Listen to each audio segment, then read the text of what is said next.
Aujourd'hui, étudions ensemble la parole de Dieu. Dieu nous a promis le pouvoir de régner dans le ciel en tant que sacerdoce royal,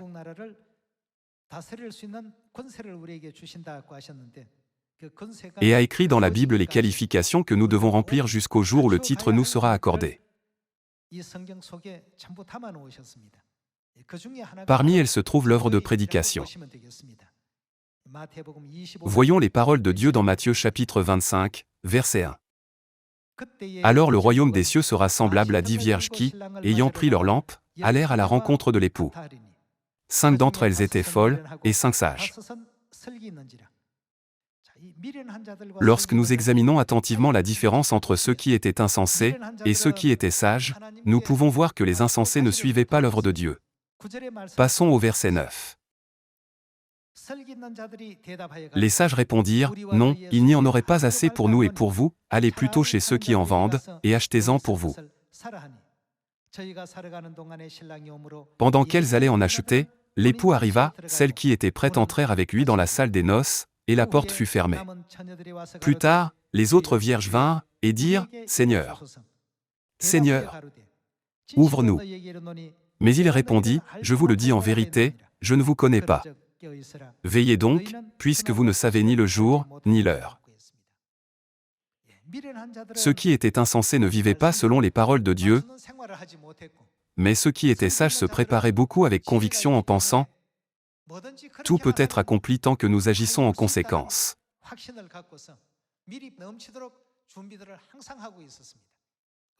Ils ont préparé une abondance d'huile afin qu'il n'en manque pas, peu importe quand l'époux apparaît. Après la parabole, Jésus nous a fait connaître le moyen de préparer notre huile. Continuons avec le verset 14. Il en sera comme d'un homme qui, partant pour un voyage, appela ses serviteurs, et leur remit ses biens. Il donna 5 talents à l'un, 2 à l'autre, et 1 au troisième, à chacun selon sa capacité, et il partit. Aussitôt celui qui avait reçu les 5 talents.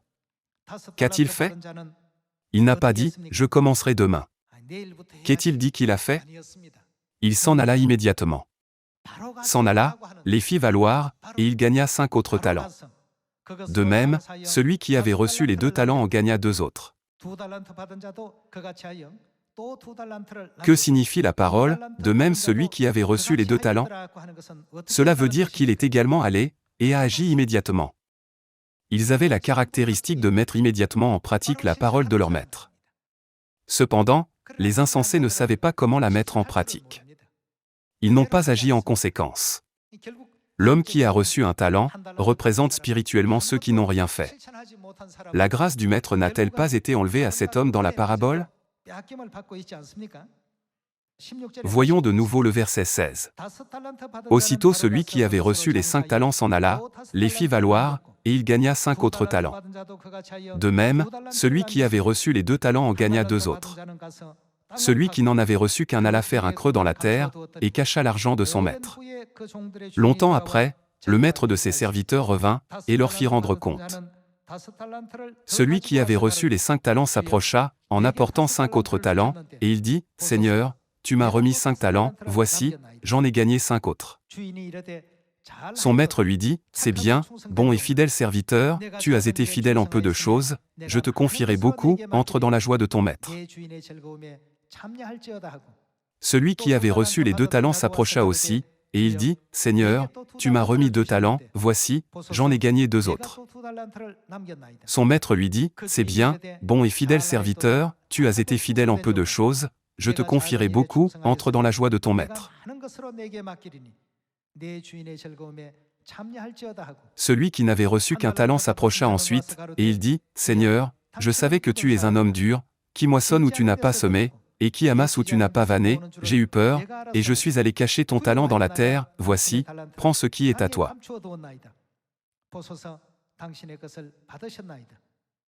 Dieu nous a dit de prêcher dans la Samarie et jusqu'aux extrémités de la terre. Cependant, il y a ceux qui enterrent la grâce de Dieu dans le sol, et ne font aucune action. C'est pourquoi il est écrit dans le verset 26.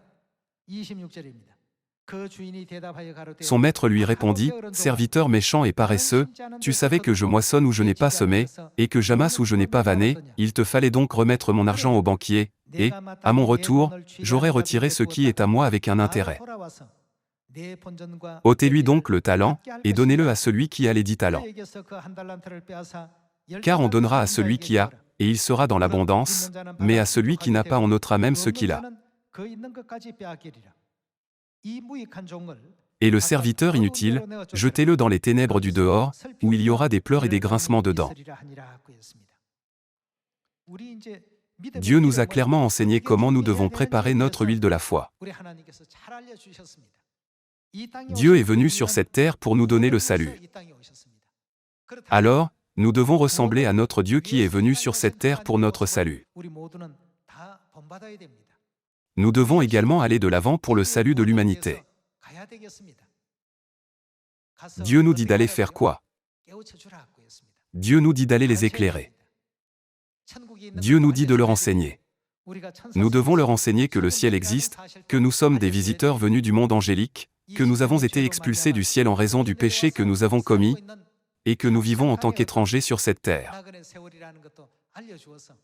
Nous devons leur faire savoir que nous pouvons jouir de la vie éternelle et du bonheur dans notre ville natale, le ciel, pour toujours. Nous devons également leur enseigner la prescription que Dieu, le médecin de nos esprits, nous a donnée. C'est parce que toute l'humanité a la même maladie. C'est une maladie, appelée la mort. Nous devons leur faire connaître la prescription de Dieu en disant, afin de nous sauver de la loi du péché et de la mort, Dieu nous a donné la loi de la vie, la nouvelle alliance. Observons donc la loi de la vie, la nouvelle alliance, et entrons ensemble dans le royaume des cieux. Ne devrions-nous pas leur enseigner ainsi? Dieu peut nous accorder le salut de n'importe quelle manière. Cependant, il y a la volonté de Dieu de nous accorder le titre du sacerdoce royal dans le ciel par ce processus.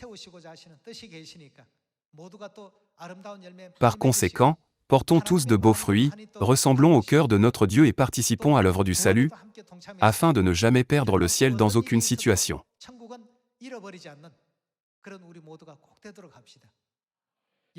J'aimerais conclure ce sermon en nous demandant à tous de devenir les enfants gracieux de Sion, qui jouiront du bonheur éternel dans le ciel en tant que sacerdoce royal. Merci beaucoup.